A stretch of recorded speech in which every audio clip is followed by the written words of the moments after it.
जुन्नर विधानसभा मतदारसंघाचे महायुतीचे अधिकृत उमेदवार अतुल बेनकेजी यांच्या प्रचाराच्या सभेच्या निमित्तानं उपस्थित असणारे माजी खासदार शिवराज आढळराव पाटील, प्रदीप गारडकरजी, सूरज चव्हाणजी, सुनील चांदेरेजी, संजय काळेजी, पांडुरंगराव पवारजी, गणपतराव फुलोडेजी, पूजाताई बुट्टे, सूर्यकांत ढोले, बाळासाहेब खिलारी, भाऊ देवाडे, समदभाई इनामदार, पापा खोत, पोपटराव राक्षे, सुनंदाताई गाडगे, उल्हास नवले, मारुती वायर, कारुम शेळकन, फिरोज पठाण, भालचंद्र नलोडे, उज्ज्वला शेवाळे, सुप्रिया लेंडे, पुष्पाताई गोसावी, प्रकाश ताजने, मधुकर काठे, सुनील शाह, अविनाश मोर्डे, काशीनाथ औटी, मनीषा कारेकर, कलावती मोढवे, शंकरराव कुमकर, सुमैया शेख, बबनराव तांबे, गोविंदराव साबळे, बाबामैया शेख, विकास दरेकर, निवृत्ती काळे, पांडुरंग गाडगे, विनायकराव तांबे, विशाल तांबे, बाळा सदाकाळ, वैष्णवी चतुर, जयलिंग औटी, अतुल भांबिरे, डॉक्टर छायाताई तांबे, आपल्या ओतूरच्या सरपंच, माझे उपस्थित असणारे राष्ट्रवादी काँग्रेस, भाजप, शिवसेना, RPI आठवले आणि महायुतीच्या घटक पक्षांचे सर्व सन्मान्य आजी माजी पदाधिकारी, मोठ्या संख्येने इथं उपस्थित असणाऱ्या माझ्या मायमौली, माझ्या बहिणी, त्याचबरोबर उपस्थित असणारे माझे बांधव, आमचे तरुण सहकारी, पत्रकार मित्र आणि बंधू भगिनींनो, आज मी तुमच्याकडे सगळ्यांकडे उद्याच्या 20 तारखेला होणाऱ्या निवडणुकीच्या निमित्तानं जे मशीन पुढे तुम्ही जाणार आहात, एक मशीन आहे का दोन मशीन? एक मशीन तिथं पुढे जाणार आहात, तिथं पहिल्या क्रमांकालाच अतुल बेनकेंचं नाव, त्यांचा फोटो आणि त्यांचं चिन्ह आहे घड्याळ. त्या घड्याळाच्या चित्रावर आपलं बहुमोल असं बटन दाबून तुम्ही अतुलला पुन्हा एकदा महाराष्ट्राच्या विधानसभेमध्ये आपल्या भागाचा सर्वांगीण विकास करण्याच्या करता पाठवावं, ही हात जोडून विनंती करण्याच्या करता मी आपल्या सगळ्यांच्याकडे आलो. जुन्नर ही शिवछत्रपतींची जन्मभूमी. या भूमीला प्रथम मी वंदन करतो. महाराष्ट्राचे आराध्य दैवत छत्रपती शिवाजी महाराजांच्या समोर नतमस्तक होतो. त्यांच्या कार्याचं स्मरण करून त्यांना अभिवादन देखील करतो. तसंच आद्य क्रांतिकारक बिरसा मुंडाजी, आद्य क्रांतिकारक राघोजी भांगरेजी, त्यांच्याही कार्याचं स्मरण करून त्यांनाही अभिवादन करतो. तसंच आपल्या सगळ्यांचे लाडके आमदार म्हणून ज्यांनी काम केलं, अनेक वर्ष ह्या जुन्नरच्या सर्वांगीण विकासाच्या करता ज्यांनी अतोनात मेहनत घेतली, परिश्रम घेतले, माणसं जोडण्याचं काम केलं, त्या वल्लभशेठ बेनके साहेबांना देखील मी अभिवादन करतो. त्यांच्याही कार्याचं आपल्या सर्वांच्या साक्षीनं स्मरण करतो. आज आपल्याकडं जुन्नर विधानसभा मतदारसंघातला जो आमदार तुम्ही त्या ठिकाणी दिला, तो धडाकेबाज आमदार आहे. सातत्याने धडपड करत राहणारा आमदार आहे. जुन्नर विधानसभा मतदारसंघाच्या सिंचनाचा, रोजगाराच्या, रस्त्यांचा, पाण्याच्या प्रश्नासाठी सातत्याने तो आजपर्यंत काम करत राहिला आहे. आणि जुन्नरकरांच्या सुखदुःखात तो सातत्याने सहभागी देखील होत राहिला. काम करत असताना त्यांनी कधी जातीचा, पात्याचा, नात्याचा, गोत्याचा विचार केला नाही. जसं रयतेचं राज्य स्थापन केलं त्यावेळेस 18 पगड 12 बलुतेदारांना बरोबर घेऊन महाराजांनी हिंदवी स्वराज्याची स्थापना केली आणि रयतेचं राज्य आणलं. त्याच रस्त्याने आम्ही सगळेजण जातोय. आम्ही सर्व धर्म समभाव विचाराचे आहोत. आम्ही जातीय सलोखा ठेवणारे आहोत. जर एखाद्याने एखादं वक्तव्य केलं तर मी माझं स्पष्ट मत त्या ठिकाणी सांगत असतो. शेवटी आपल्याला महाराष्ट्राला पुढे न्यायचं आहे, या सर्वांना पुढे न्यायचं आहे. आणि असं असताना एकमेकाच्या बद्दल आकस, एकमेकांच्या मध्ये दरी निर्माण करून आपल्याला काही मिळणार नाही. त्याच्यातनं आपण काही साध्य करू शकत नाही. जगाची पण आज पद्धत पाहिली, अनेक देशांची बघितली, अनेक राज्यांची बघितली, तर जी राज्य, जे देश गुण्यागोविंदाने सर्वांना घेऊन राहतात, सगळे एकमेकांच्या मध्ये समरस होतात, सगळे एकमेकाच्या सणाला शुभेच्छा देतात. अशा पद्धतीचा परिसरच पुढे जातो. आणि त्याच्यामुळं मला जुन्नरला पहिल्यांदा सांगायचं आहे की आम्ही उद्याच्याला महायुतीचं सरकार आणण्याच्या करता ह्या सगळ्या सहकाऱ्यांची मदत होणार आहे. तुमच्या पवित्र मताची मदत होणार आहे. तुमच्या पाठिंब्याची मदत होणार आहे. पण मी आपल्याला एक गोष्ट अजून सांगतो की आम्ही कुठेही कुठल्याही समाजाला कुठं धक्का लागेल, तो एकटा पडेल, त्याला असं वाटेल की माझ्याकडे कोणी लक्ष देत नाही, कुणाच्याही केसाला धक्का लावून आम्ही देणार नाही. हा माझा शब्द सुरुवातीला जुन्नरकरांना आहे, विशेषतः माझ्या अल्पविभागाला, अल्पसंख्याकाला आहे. ही गोष्ट आपण सगळ्यांनी लक्षामध्ये घ्या. इथं आपल्या अतुलनी जुन्नरकरांच्या आशा आकांक्षा अपेक्षांची पूर्तता करण्यासाठी नेहमीच त्यांनी प्रयत्नाची पराकाष्ठा केलेली मी स्वतः पाहिलेली आहे. त्यांनी लोकांना न्याय मिळवून देण्याच्यासाठी आणि कर्तव्य भावनेने आणि सामाजिक बांधिलकी जपून धडपड, जुन्नरची जनता त्यांची धडपड ही कदापि विसरू शकत नाही. एक कार्यक्षम, एक सुसंस्कृत, एक कर्तव्यदक्ष, एक संवेदनशील आणि अभ्यासू नेतृत्व म्हणून मी अतुलकडे बघतो. त्यांना आपली एक स्वतंत्र ओळख ही त्या ठिकाणी निर्माण केलेली आहे. अशा पद्धतीचा एक सहकारी तुम्हाला अतुलच्या रूपाने त्या ठिकाणी मिळालेला आहे. माझे आपल्याला सगळ्यांना सांगायचं आहे की आम्ही त्या ठिकाणी प्रगत, पुरोगामी आणि सर्व धर्मसमूहाचा विचार जनमानसामध्ये रुजवण्याची महत्त्वाची भूमिका त्या ठिकाणी घेतोय. त्या बाबतीमध्ये काही लोक बाहेरनं येतात, शिवशाहू फुले आंबेडकरांच्या महाराष्ट्रामध्ये वेगळ्या प्रकारची वक्तव्य केलेली, कदाचित ती नॉर्थमध्ये चालत असतील, परंतु ते साऊथमध्ये आणि विशेषतः ह्या शिवशाहू फुले आंबेडकरांचा जो वारसा आहे, जो परिसर आहे, त्या परिसरामध्ये कधी तशा पद्धतीनं चाललं नाही. त्याच्यामुळे कटेंगे तो बटेंगे, बटेंगे तो कटेंगे, ते आमच्याकडे चालत नाही. ही गोष्ट आपण लक्षामध्ये घ्या. शेवटी आपण सगळेजण अतुलच्या नेतृत्वाखाली जुन्नर शहरासह संपूर्ण मतदारसंघाच्या विकासाची सुरू असलेली घोडदौड त्या ठिकाणी सुरू राहावी म्हणून जुन्नरकरांनी, मग तो आदिवासी भाग असेल, माझा जुन्नर शहराचा भाग असेल, माझा नारायणगावचा भाग असेल, माझा ओतूरचा भाग असेल, कुठलाही माझा जुन्नरचा भाग असला तर जुन्नर तालुक्यातल्या जनतेने त्याला पाठिंबा, सहकार्य, बळ यापुढे देखील त्याला निश्चितपणे मिळेल याबद्दल माझ्या मनामध्ये ते मात्र शंका नाही. मित्रांनो, मागं आम्ही निवडून गेल्यानंतर वेगवेगळ्या गोष्टी घडल्या. त्या खोलात मी जास्त जात नाही, कारण मला पुढं खेडची सभा आहे, नंतर नाशिकला जायचं, नंतर देवळालीला जायचं आहे. 10च्या आत प्रचार बंद होतो. पण ते सगळं राजकारण तुम्हाला माहिती आहे म्हणून मी त्या खोलात जात नाही. आम्हाला सांगण्यात आलं की आता शिवसेनेबरोबर त्या ठिकाणी तुम्ही सरकार बनवायचं. विचारधारा वेगवेगळी, काँग्रेस राष्ट्रवादीची विचारधारा वेगळी, शिवसेनेची विचारधारा वेगळी. वरिष्ठांनी सांगितलं 2.5 वर्ष उद्धव ठाकरे साहेबांच्या बरोबर काम केलं, कुठं हुकीचू होऊन दिलं नाही, कधी एकमेकाचे मतभेद झाले नाही, कधी अशा पद्धतीच्या बातम्या आल्या नाही की आज काहीतरी ताणतणाव झाला, कॅबिनेटमध्ये काहीतरी वेगळं घडलं. अशा पद्धतीनं कधी आमच्या काळामध्ये तिथं झालं नाही. कारभार व्यवस्थित केला. त्याच्यानंतरच्या काळामध्ये तेव्हा 2.5 वर्षात काय झालं, वर्ष सव्वा वर्ष करोनातच गेलं. करोनामध्ये ह्या आजारातनं आपल्या महाराष्ट्रातल्या जनतेला बाहेर काढण्याकरता दिवस रात्र आम्ही मेहनत घेत होतो. ऑक्सिजन देत होतो, व्हेंटिलेटर देत होतो, ॲम्ब्युलन्स देत होतो, त्या ठिकाणी दवाखाने निर्माण करत होतो, जम्बो बेड करत होतो, बेड निर्माण करत होतो, सगळ्या गोष्टी करत होतो, रेमडेसिवीर, वॅक्सिन ते सगळं देत होतो. पण त्याला खूप काळ गेला आणि त्याच्यामध्ये आपला टॅक्स कमी झाला. पहिल्यांदा माणसं जगवण्याचं काम केलं आणि जे काम करत होते त्यांचे पगार देण्याचं काम केलं.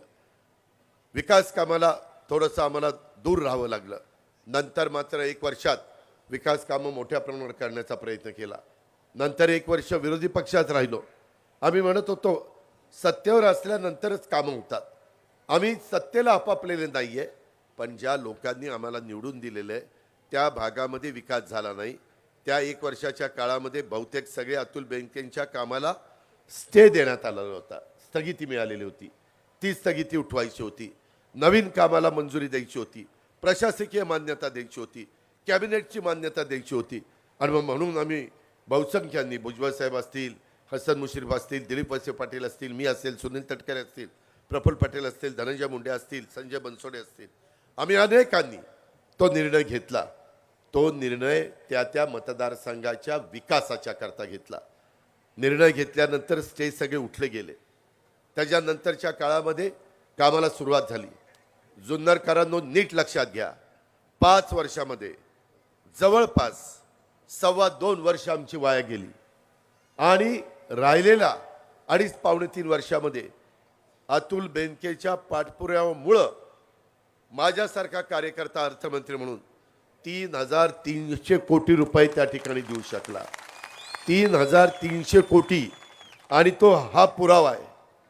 ह्याच्यामध्ये कुठं कुठं पैसे दिले, कशा प्रकारे दिले, काय निर्णय घेतले, हे सगळं ह्याच्यामध्ये ते सांगून मी आपला सगळ्यांचा वेळ घेत नाही. परंतु मित्रांनो, हे सगळं करत असताना मी आपल्याला सगळ्यांना एक गोष्ट आवर्जून सांगेन की लोकसभेला आम्हाला फटका बसला, ज्याचा उल्लेख शिवाजीराव आढळराव पाटलांनी केला. खरं तर ते सगळं सतत लोकांच्यामध्ये राहणार आहे. मला वाटलं नव्हतं की अशा प्रकारचा फटका बसेल. ठीक आहे, लोकशाही, तुम्ही त्या ठिकाणी निर्णय घेतला, पण आज देखील ते शिवाजीराव आढळराव पाटील लोकांशी संपर्क ठेवत आहेत. सतत आम्हालाही सांगतात DPDC मध्ये हे झालं पाहिजे, राज्य सरकारकडनं तसं पद्धतीनं निर्णय झाले पाहिजे. एकंदरीत सतत त्यांचं लक्ष ह्या कामाकडे असतं. आणि एवढंच नाही, काय झालं, त्यावेळेस आम्हाला कांदा निर्यात बंदी होती. त्याचा फटका नाशिक, नगर, पुणे, सोलापूर, सातारा ह्या माझ्या 5-6 जिल्ह्यामध्ये कांदा उत्पादक शेतकरी. माझ्या जुन्नरमध्ये तिथंही माझा शेतकरी नाराज झाला, भाव पडले. आम्ही नंतर का एवढा 0.6% मतं कमी आहेत, 0.6% लोकसभेला महाविकास आघाडी महायुतीमध्ये एवढाच फरक आहे, तरी एवढ्या जागेला फटका बसला. आता ती भर तर काढायला पाहिजे, बसून चालत नाही. झालेल्या गोष्टी ह्या पुन्हा पुढे न येण्याच्या करता निर्णय घ्यावे लागतात. आम्ही पहिला निर्णय घेतला, कांदा निर्यात बंदी उठवा. बंदी उठवली. आज माझ्या शेतकऱ्यांना भाव चांगला मिळतोय. आज माझा कांदा उत्पादक शेतकरी खुश आहे. हे पहिलं काम अतुल बेनके, दिलीप वळसे पाटील, आमचे दिलीप मोहिते पाटील, आम्ही सगळ्यांनी महायुतीने म्हणून केलं. ह्या आमदारांचे पाठपुरावे होते. एवढ्यावरच आम्ही थांबलो नाही. हिरडा कारखाना, स्वर्गीय वल्लभशेठ बेनकेपासून आमचा हिरडा कारखाना चालला. शेवटी आमच्या काळू शेळकंद्यांनी नाच सोडून दिला. ती म्हातारा झाला की येऊन हेल्पाड्यावरी, पण ती काही निघणं बाहेर. नंतर मला पुन्हा अतुलने सांगितलं, दादा काही करा, हे झालं पाहिजे, हिरडा कारखानाच झाला पाहिजे. ते सगळं मागवलं. 12 कोटी रुपये त्याच्यामध्ये घालावे लागले सरकारला. कॅबिनेट पुढं विषय न्यावा लागला. पण माझ्या आदिवासी भागातला प्रश्न होता, तुमचा आमदार मागं लागला होता, त्याला मी नाराज करू शकत नव्हतो. तो समाजाच्या भल्याकरता काम करत होता आणि त्याकरता कॅबिनेटमध्ये आणले. कॅबिनेटमध्ये काही म्हणाले, हे काय आणलंय? म्हणलं काय आणलं ते आणलं, ते करायचंय आणि मंजूर करायचं. त्या पद्धतीनं आपण ते मंजूर केलं. मंजुरीचं पत्र मी तुम्हाला त्या ठिकाणी देईन. यामध्ये आता आमचा काळू शेळकंदे देखील खुश झाला. आपल्याला आता त्याच्यात लक्ष घालून अतिशय चांगल्या प्रकारे जे काही तुमच्या सगळ्यांचं स्वप्न आहे त्या भागातल्या लोकांच्या करता ते आपण पूर्णत्वाला नेऊ. तेवढ्यावरच आम्ही थांबलो नाही. आज उमेदवार वेगवेगळे उभे राहतात, तो त्यांचा अधिकार आहे. आज अतुल अतिशय उत्तम पद्धतीनं काम करणार आहे. माझी तुम्हाला विनंती, इथे एवढ्या माझ्या मायमाऊली बसल्या, त्यांच्याकरता अर्थसंकल्प सादर करत असताना आम्ही काही योजना आणायचं ठरवलं. मी, एकनाथराव, देवेंद्रजी, आमचं बजेट होतं 6.5 लाख कोटीचं. अधिकाऱ्यांना विचारलं पगाराला, पेन्शनला आणि घेतलेल्या कर्जाचं व्याज द्यायला किती कोटी रुपये लागतात. ते म्हणले 3 लाख ते 3.25 लाख कोटी रुपये त्याला जातील. झाले, निम्मे पैसे गेले. मी त्यांना म्हणलं की मला काही करायचं आहे, पण माझ्या शेतकरी बांधवांच्या करता, आमच्या तरुण तरुणींच्या करता, मुख्यमंत्र्यांची, दोन्ही उपमुख्यमंत्रीची इच्छा आहे की आणि माझ्या मायमाऊलींच्या करता काही निर्णय घ्यायचे आहेत. साधारण 75,000 कोटी रुपयाचे आम्हाला लाभ ह्याच्यातून द्यायचा आहे. आणि मग राहिलेल्या पैशामध्ये आपण त्या ठिकाणी बचत करू आणि त्याच्यातून राज्याची अर्थव्यवस्थेला कुठंही अडचण येणार नाही. राज्य सक्षम आर्थिक बाबतीमध्ये राहील. विरोधकांनी किती आरोप केले, माझ्या तिजोरीची दिवाळखोरी निघाली, कंगाल केलं राज्याला, कर्जबाजारी केलं, काही यांना कळत नाही. अरे तुम्हालाच जास्त कळते का? आम्ही काय गोट्या खेळायला आलोय?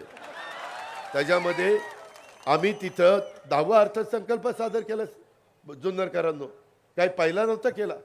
10 वर्षाचा अनुभव काही कमी आहे? 10 उन्हाळे पावसाळे जास्त बघितले होते ना अर्थसंकल्पाच्या बाबतीमध्ये. इतर पण तज्ज्ञांना विचारलं, ते म्हणले ठीक आहे दादा, बचत केली 10-12% तर 75,000 कोटी बाजूला निघू शकतात. आणि मग माझ्या मायमाऊलीच्या करता दर महिन्याला 1,500 रुपये द्यायचा निर्णय झाला. काही काहींना दिवाळीच्या आधी 5 महिन्याचे 7,500 रुपये मिळाले की नाही? मिळाले. त्याच्यामध्ये आम्ही बोलतो तसं वागतो. आमचे विरोधक म्हणले कुठले देत आहेत, चुनावी जुमला आहे, ह्यांच्याकडे काही नाही. अरे काय तुमच्याकडेच आहे आणि आम्ही काही मोकळेच आहोत काय? त्यामध्ये आम्ही ते दिल्यानंतर माझ्या मायमाऊली खुश झाला, दिवाळी चांगली झाली. रक्षाबंधनला पण दिले, भाऊबीजेला ह्याच्यामध्ये अक्षरशः राखी बांधलेले संपूर्ण हात त्या ठिकाणी भरलेले. अशा पद्धतीनं आमच्या सगळ्या बहिणींनी आमच्यावर अपार अशा प्रकारचं प्रेम केलं, आम्हाला पाठिंबा दिला. ह्या पद्धतीनं आम्ही त्या ठिकाणी बघत आलेलो आहे. मित्रांनो, माझ्या मायमाऊलींनी एवढ्यावरच आम्ही थांबलो नाही. हो का? हे फोटो, हा फोटो मी आपला एवढं आम्ही जन्माला आल्यापासून आजपर्यंत एवढ्या कुठे बहिणींनी आम्हाला राख्या बांधल्या नाही. आमचा उच्चांक झाला, आम्ही खुश झालो, कारण आमच्या बहिणीच्या चेहऱ्यावर हसू दिसत होतं, समाधान दिसत होतं, आनंद दिसत होता. आणि मुख्यमंत्री दोन्ही उपमुख्यमंत्र्याला हेच पाहिजे होतं, दुसरं नव्हतं पाहिजे. त्याच्यात दुसरं सुख कशात आहे? अरे इतके दिवस आपण ह्यांना कधी काही दिलं? जा अरे थांब, तू थांब. त्याला जास्त मताधिक्याने निवडून आणावं लागतं, मी करतो काय? त्यामध्ये मी आपल्याला सांगतो की ह्या सगळ्या गोष्टीमध्ये हे सगळं करत असताना विरोधकांनी टीका केली. देऊन किती दिले? 1,500 रुपये. अरे दिवसभर काम केल्यानंतर ज्याची संध्याकाळची चूल पेटती त्याला 1,500ची किंमत आहे रे. तुम्हाला काय माहिती 1,500ची किंमत? तुम्ही 96 सत्तेवर असताना ₹1.25 पण दिला नाही आणि आम्ही 1,500ची तुम्ही काढता. ही तुमची अवकात? या पद्धतीनं तुम्ही आम्हाला शिकवता. आणि नंतर कोर्टात गेले बंद करायला, नंतर म्हणले स्टे द्या. अरे बहिणींना पैसे मिळतात, जात पात धर्म काही बघितला नाही. सगळ्या बहिणी, सगळ्या समाजाच्या आम्ही भेदभाव करत नाही, आम्ही सर्वांना घेऊन जातो. ही आमच्या शिवशाहू फुले आंबेडकरांची शिकवण आहे. आणि ह्या पद्धतीनं आम्ही सगळेजण पुढे चाललो. मुली शिकत नव्हतं, कॉलेजमध्ये काढल्या जायच्या, आम्ही 50% त्यांचं शिक्षणाची फी द्यायचो. काही आई वडील आले, आम्हाला 50% देखील भरता येत नाही. मुख्यमंत्र्यांना आम्हाला भेटले आणि म्हणले काय सांगावं, सरकारने फक्त 50% गरिबाच्या मुलींना कॉलेजच्या शिक्षणाच्या करता देण्याचा निर्णय घेतला, पण आमच्या मुलीनं राहिलेले 50% आम्हा आईवडिलांच्याकडे नसल्यामुळं मुलीने स्वतःचा जीव दिला. काय आम्हाला वाटलं असेल का? तर ती गरिबाच्या घरामध्ये जन्माला आली म्हणून. त्याच्यानंतर एकनाथराव, मी आणि देवेंद्रजी बसलो, म्हणलं चला 50%नी किती द्यावे लागतात? 3,000 कोटी रुपये द्यावे लागतात. म्हणलं अजून 3,000 कोटी, 6,000 कोटी रुपये दिले तर माझ्या महाराष्ट्रातल्या गरीब घरामध्ये जन्माला आलेल्या मुलींना कॉलेजचं शिक्षण फ्री होणार आहे ना? होणार आहे. तोही निर्णय घेऊन टाकला. शेवटी राज्य जनतेच्या भल्याकरता चालवायचं असतं. हे 2 निर्णय घेतले. जन्माला आलेली मुलगी ती 18 वर्षाची होईपर्यंत 1,01,000 रुपये टप्प्याटप्प्याने आम्ही तिला देतो, तो निर्णय घेतला. 3 गॅस सिलेंडर देण्याचा निर्णय घेतला. आम्ही निर्णय घेत होतो. महिला समाधान व्यक्त करत होत्या, आनंद व्यक्त करत होत्या. जाईल तिथं सभेला, आत्तापर्यंत माझ्या एवढ्या जुन्नरमध्ये सभा झाल्या, एवढ्या महिला तर मी कधीच बघितल्या नाही सभेला. आता ही कमी पडली ह्या जास्त झाल्या. आता तुमचं संपलं. आता ह्यांचं गमतीचा भाग जाऊ द्या, परंतु आम्हाला टीका केली ना, अरे ह्यांच्या लाडक्या बहिणी आणि भाऊ तर काय दोडके झालेत वाटतं, काहीच देना भावांना. आम्ही तिकडं आलो, 3, 5, 7.5 ह्या मोटरचं वीज बिल माफ करायचं आकडे मागवले देवेंद्र मी आणि एकनाथरावांनी. 44 लाख शेतकरी, 15,000 कोटी रुपये वर्षाला लागणार. म्हणलं वीज फुकट मिळणार आहे ना त्यांना, 15,000 कोटी रुपये देऊ, कारण 75,000 कोटी बाजूला काढले होते, ह्यांना 45,000 कोटी, तुम्हाला ते 15,000 कोटी. त्याच्यामध्ये माझ्या स्टायपनला 6,000, 8,000, 10,000, त्याच्यामध्ये 8,000 कोटी, गॅस सिलेंडरला 2,000 कोटी, असा सगळा हिशोब 75,000 कोटीचा जुळवलेला होता. त्याच्यातून तुमचे 15,000 कोटी रुपये भरले. तुम्हाला झिरोची बिल आली का? आली. राहिलेल्यांना पण येतील. आचारसंहितेमध्ये अडकलं असेल. मागचं बिल द्यायचं नाही, चालू बिल झिरो, पुढचं बिल द्यायचं नाही. पण आता 3, 5, 8, 5ला पहिलं 5 रुपये लिटरला जास्त दिलं अनुदान. भाव वाढले तर ग्राहकाला तोटा होतो, ग्राहक नाराज होतो. मग आता 1 ऑक्टोबरपासून 7 रुपये केले. 3, 5, 8, 5 डायरेक्ट तुमच्या अकाउंटला. हे पैसे आधार कार्डची लिंकअप डायरेक्ट यांच्या अकाउंटला. मध्यस्थी नाही, पैशाची गळती नाही, डायरेक्ट आमच्या ह्याच्यामधनं मंत्रालयातनं पैसे त्या माऊलीच्या माझ्या अकाउंटला. मधी कुणी पुरुषांनी लुडबुड करायचं कारण नाही. फार तर म्हणा हे दे ग जरा 1,000 रुपये दे. तर त्याच्यामध्ये आम्ही तुम्हाला बिल माफ केलेलं आहे, पुढेही बिल माफ करणार आहे. त्या संदर्भात मला इथं बिबटे आहेत, बिबट्याच्या संदर्भामध्ये बऱ्याच काही गोष्टी आहेत आणि त्याच्यामुळं मला अतुल नेहमी सांगायचा. मी अनेकदा आलो शिवाजीराव आढळराव पण पाटील त्यांच्या इलेक्शनच्या काळात काही घटना घडल्या, दादा हे काही बरोबर नाही, आणि त्याच्यामुळं आम्ही ते ठरवलं करायचं. आता मी सांगतोय तुम्हाला अजून 4-5 महिने कळ काढा. 4-5 महिन्यांनी महाराष्ट्रातल्या तमाम शेतकऱ्यांना चांद्यापासून बांद्यापर्यंत सूर्य उगवला वीज पंप चालू, सूर्य मावळला वीज पंप बंद, घरी जायचं संध्याकाळी आपल्या आपल्या. आणि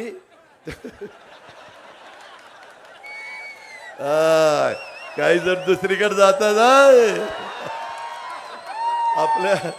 आपल्या बायका पोरांच्याकडे जायचं, जेवायचं खावायचं गप्पा मारायच्या.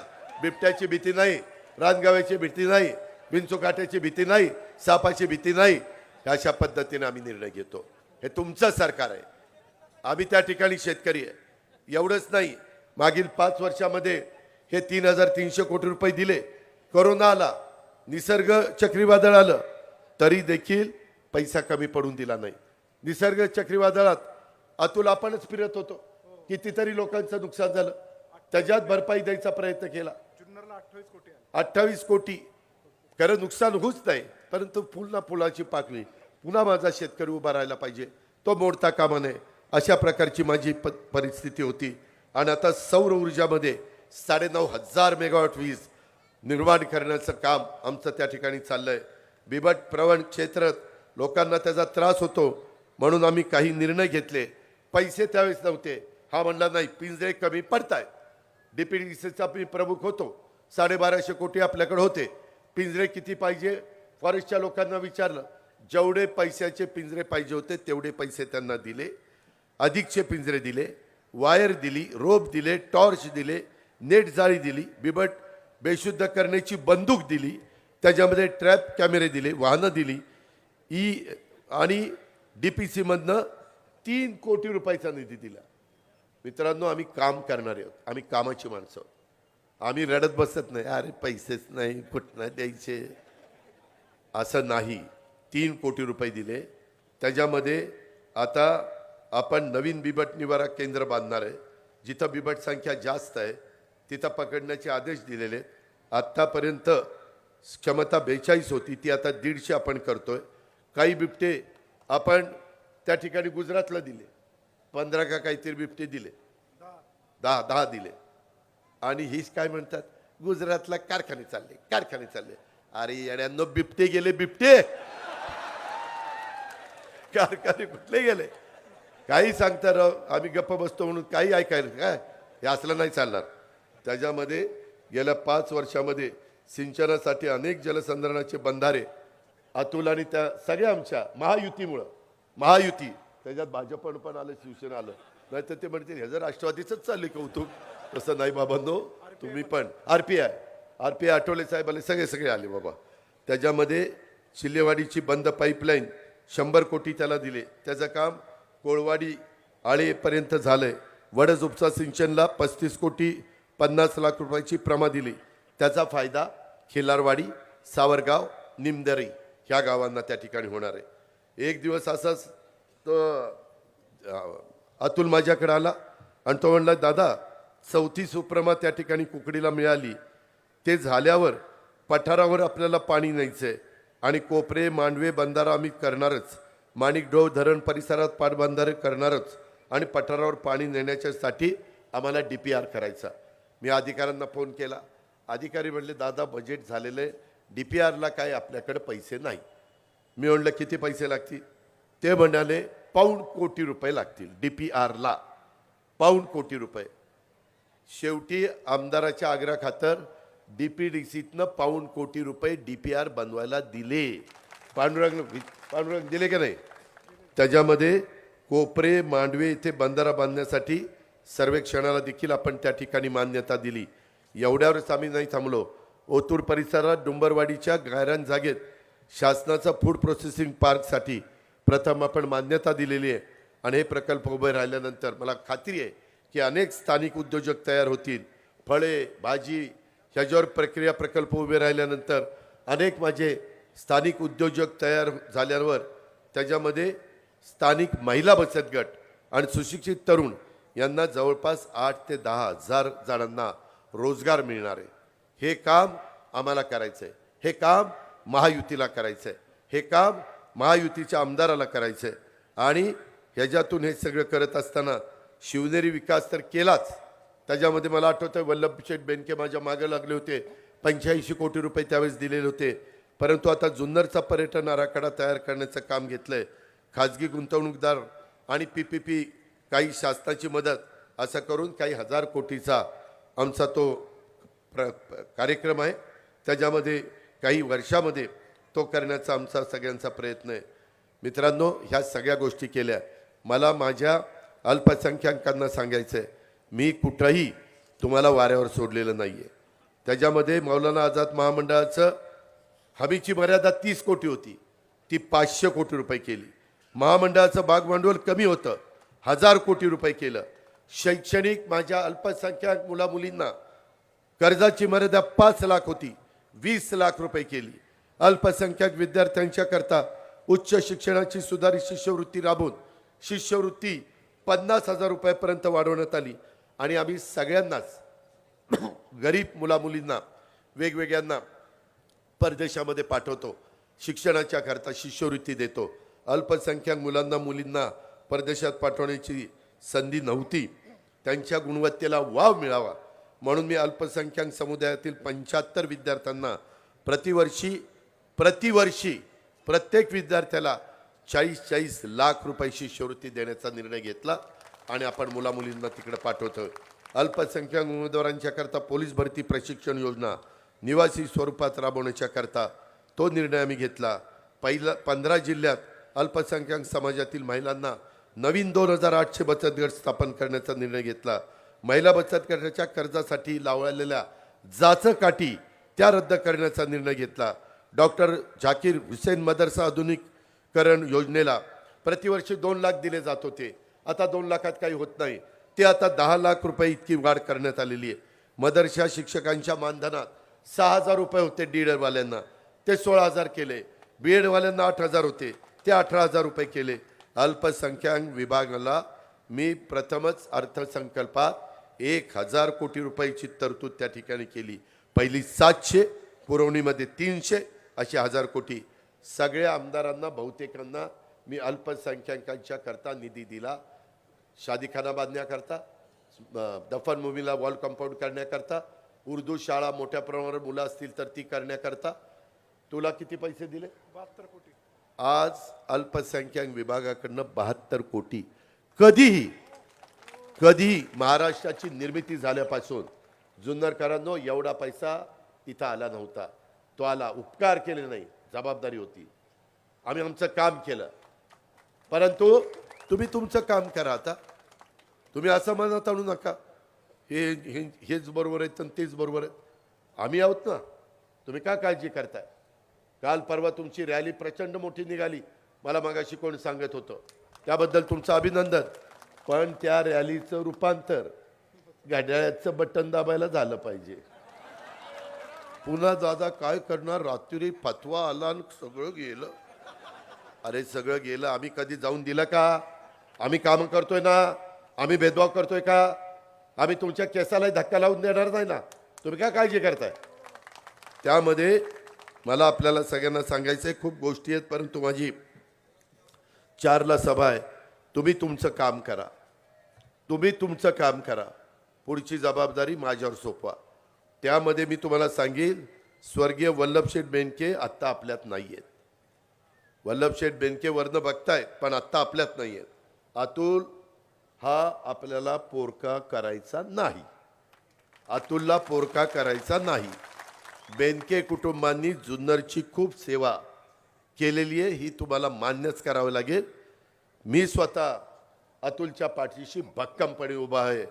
त्याच्यामध्ये तो बी सिव्हिल त्या ठिकाणी झालेला आहे, कष्ट करणारा आहे, शांत स्वभावाचा आहे, काम नाही झालं तर चिडतो, काम झालं तर गुमानी जातो, अशा पद्धतीचं त्याची सवय आहे. त्याच्यामुळं मी त्याला चिडूनच देत नाही, कामच करतो, त्याच्यावर ती कशाला चिड. अशा पद्धतीनं आमचं काम चाललंय. मित्रांनो, काही झालं तर ही अतुलची वल्लभशेठ बेनके हयात नसतानाची पहिली निवडणूक आहे. उद्याच्याला त्याच्या घड्याळाच्या चित्राचं बटन दाबून खऱ्या अर्थाने वल्लभशेठ बेनकेंना त्या ठिकाणी श्रद्धांजली आपल्याला व्हायची. तुम्ही माझी हात जोडून कळकळीची विनंती आहे, बाकी कुणाचा विचार करू नका. मी पुढं तुमचं अजून विकास कामाकरता आम्ही महायुती, एकनाथराव, देवेंद्र, आम्ही काही तुम्हाला कमी पडू देणार नाही. आत्ताच सांगितलेल्या गोष्टी करीनच. आणि मगाशी तुमचं एक सांगायचं राहिलं, मी कुठं महाराष्ट्रात फिरायला गेलो, सभांना गेलो, तर त्याच्यामध्ये काहीतरी असं करून टाकतात की अजित पवार असं काहीतरी बोलला.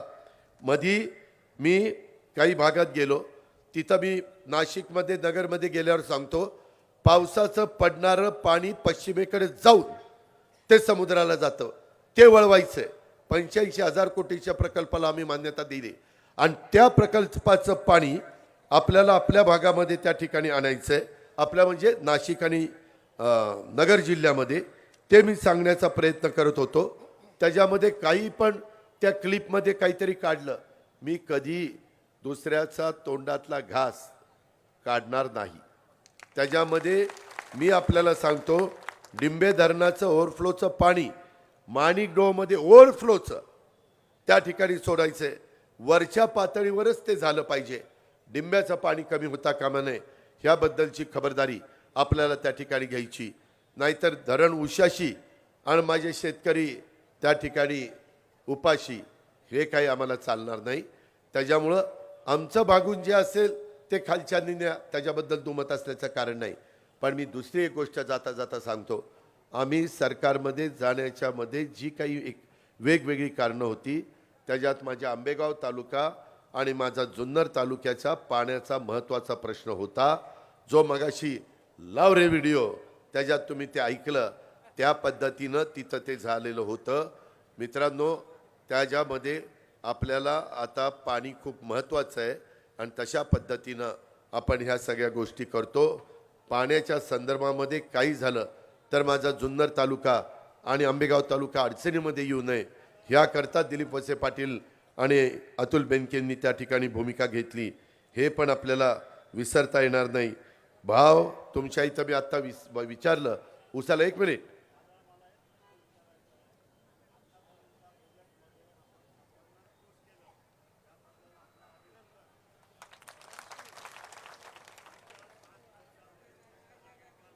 काय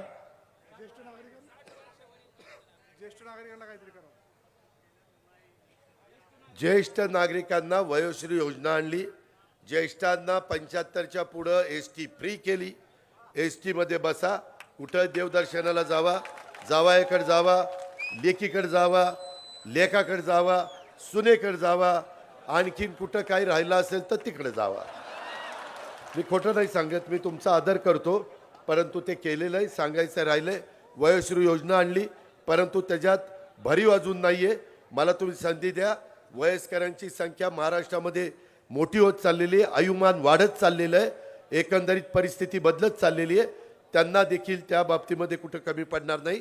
तरुणींना कोर्स करायला स्टायपन म्हणून त्याच्यात प्रशिक्षणार्थींना आपण त्या ठिकाणी वेतन देतोय, 6,000, 8,000, 10,000. अशा पद्धतीनं समाजातल्या सर्व घटकाला आपण त्या ठिकाणी समाधान करतोय. मित्रांनो, बंधू भगिनींनो, आपल्याला जो साखर कारखाना आहे, जो निवृत्ती शेठ शेरकरांनी चालवला, तो उभा केला, सोपान शेठ शेरकरांनी चालवला, त्याच्यानंतर आता जे चालवत आहेत, 10 वर्षात तुम्हाला इतरांच्या पेक्षा 1,600 रुपये भाव कमी आहे. 1,600. आणि त्यामध्ये माझ्या माळेगावचा आणि सोमेश्वरचा भाव 3636 आणि 3571 आहे. तुमचा भाव 3200 रुपये. तोही बळ. तर आपल्याला ह्याचाही विचार करा. ज्यांना एवढा सुंदर आर्थिक सुबत्ता आणणारा कारखाना चालवायला दिलाय, ते कारखाना चालू शकत नाही. ते जुन्नरकरांचं काय नेतृत्व करणारे, त्या गोष्टीचा पण विचार करा. आणि आमच्या अतुलच्या घड्याळाच्या चित्राच्या शेजारचं बटन दाबून प्रचंड संख्येने ह्याला विजयी करा. एवढंच आपल्याला विनंती करतो. तुम्ही तुमचं काम करा, पुढचं काम तुमच्या मनातलं मी करेन, एवढाच शब्द देतो. धन्यवाद.